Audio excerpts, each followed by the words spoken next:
One of the requirements for the research for your paper is that you use the library databases. Unless you get prior approval, all resources must come through the library. There are electronic books and, of course, print resources, but you have access to all you need electronically. Your early research should be only your early research should use general reference databases. You remember that you may only use 2 sources from those for your annotated bibliography.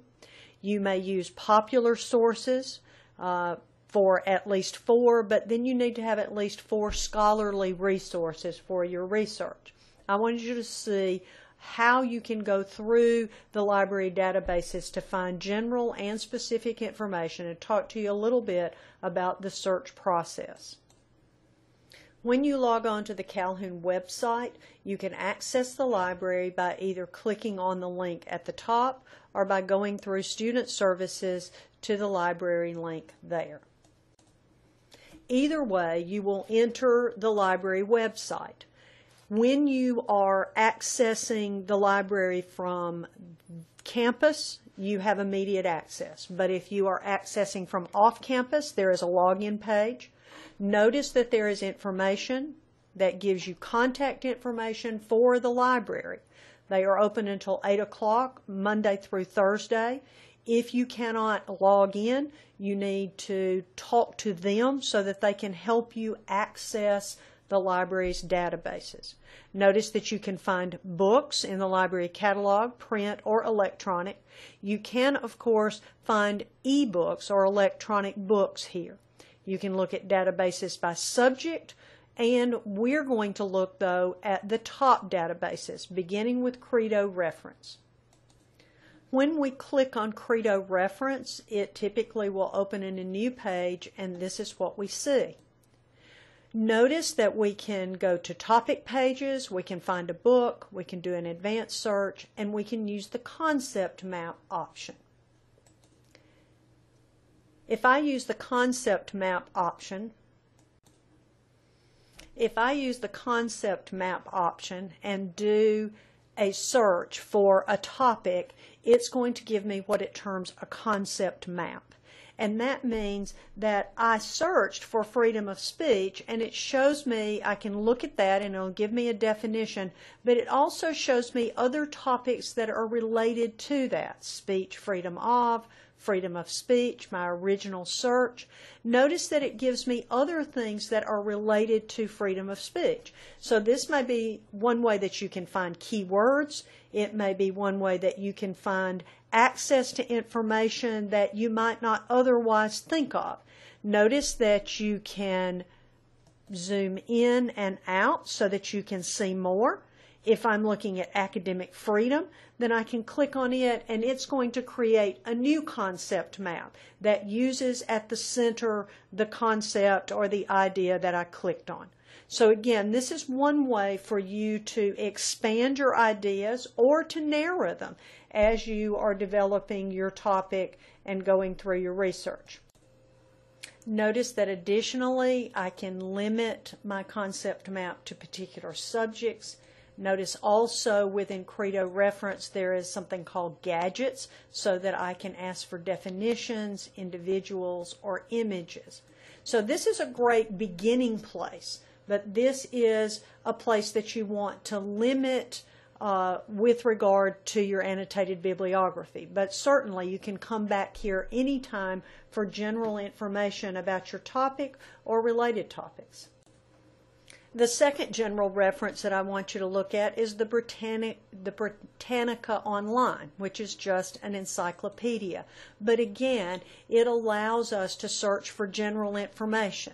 So if I do a search again for freedom of speech, it gives me a couple of options, and then it takes me to any number of articles which I can go to look at the beginning of, or I can go into it to get more detail.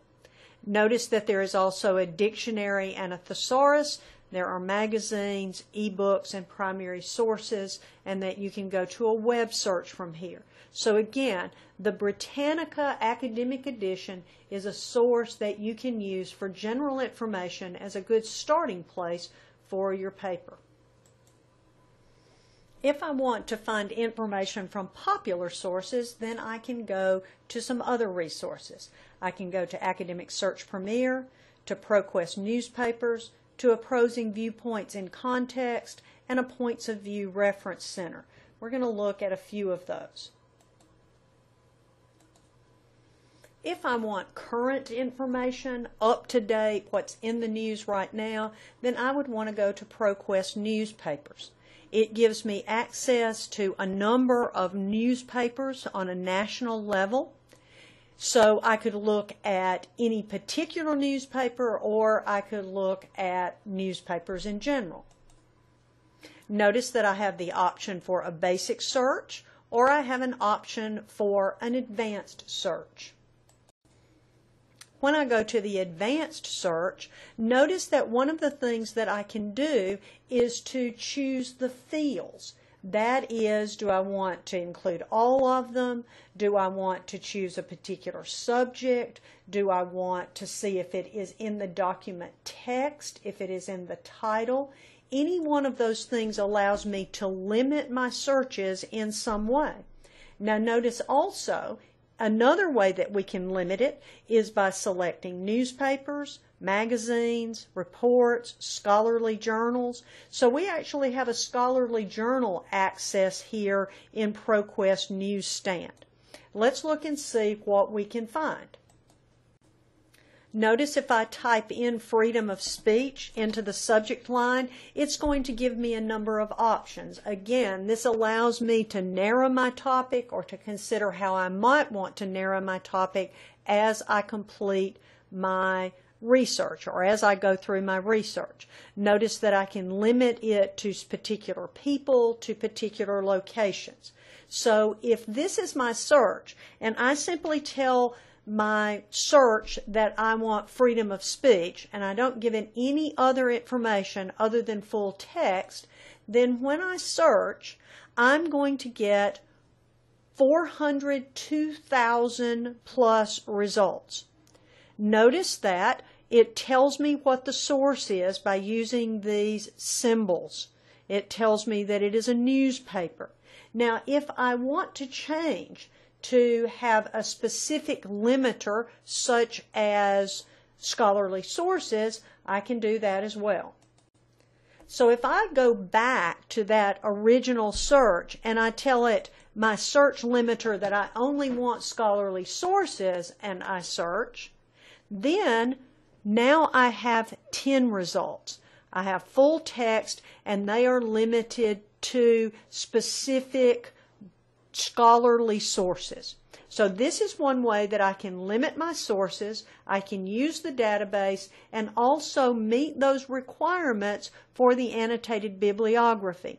Now notice in each case I have a brief view. It tells me basically what this article is about. It tells me where it comes from, and I can check the date to see how recent it is. So when I go to the particular article, here's one of the things that you may want to be aware of.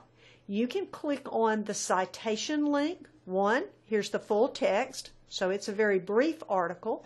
Notice that it gives you a lot of information. The journal type, the journal subject, where it was published, the name of the author is not given, the title, the publication title, all that information that you need for a bibliographical citation. But here's the shortcut. You can go in and tell it that you want the citation. It gives me all that information. For ProQuest, I want to click on the Cite button, and I want to tell it that I'm using MLA, and then it gives me the citation. Now, there may be some errors. There may be something that's not exactly the way it's supposed to be, so you do need to be familiar enough that you can check to make sure that your citation is correct, particularly punctuation. If you copy and paste, make sure that what is italicized copies and paste. Make sure there is space where it's needed, but generally it's going to provide the information you need in the order that you need it.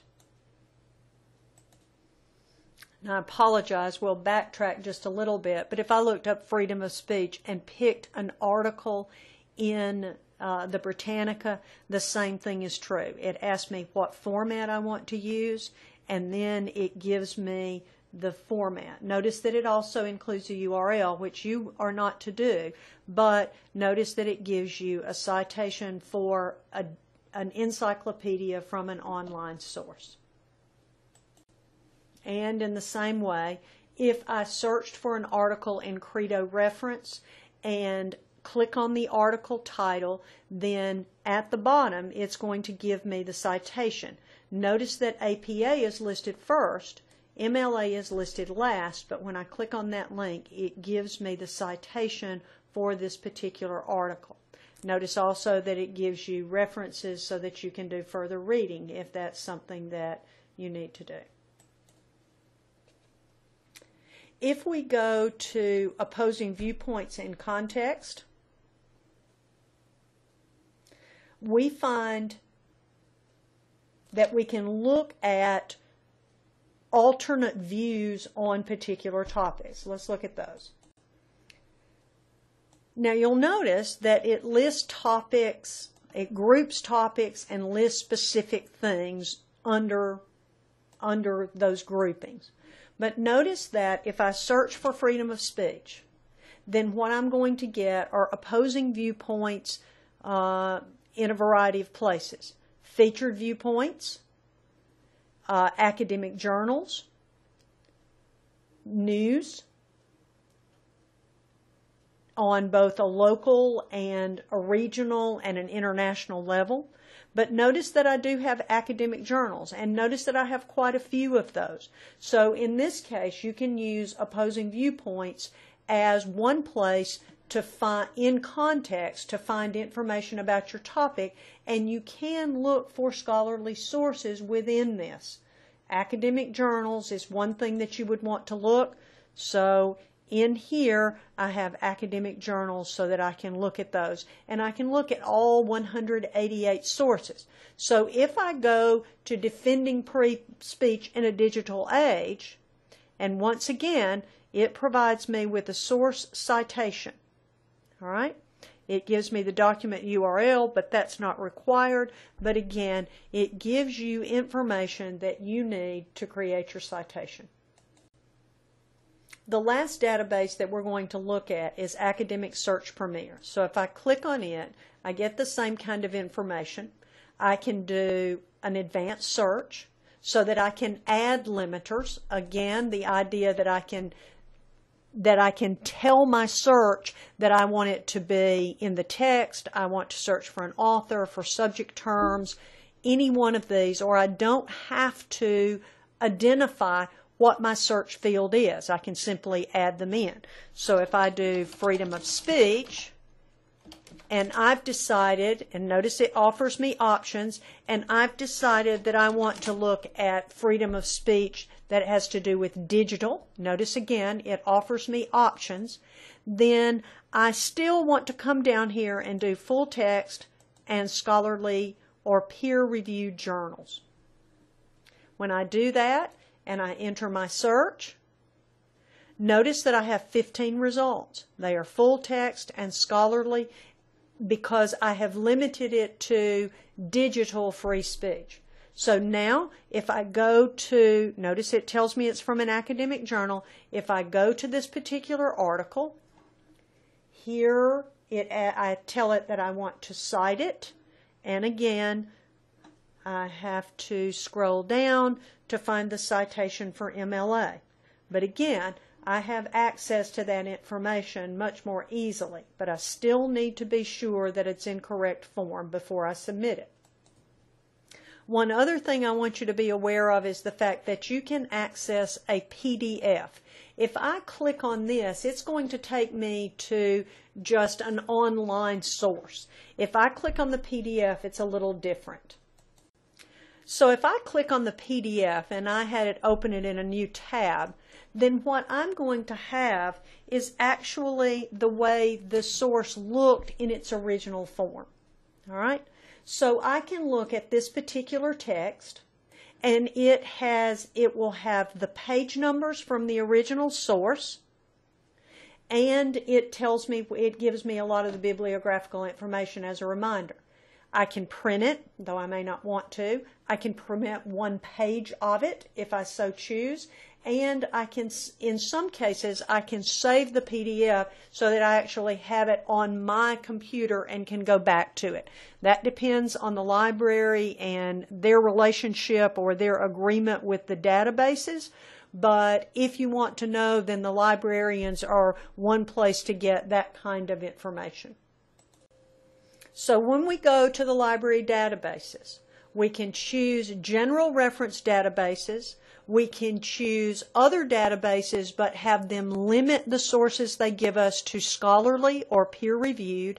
And we can find citation information, but we still need to verify to make sure that those citations are accurate before we use them in our paper. Particularly when we copy and paste, we need to check for italics. We need to make sure that periods, commas, colons are all in the right place. They're pretty standard, so once you learn the order and the kind of punctuation, it's pretty easy to check to make sure yours are correct.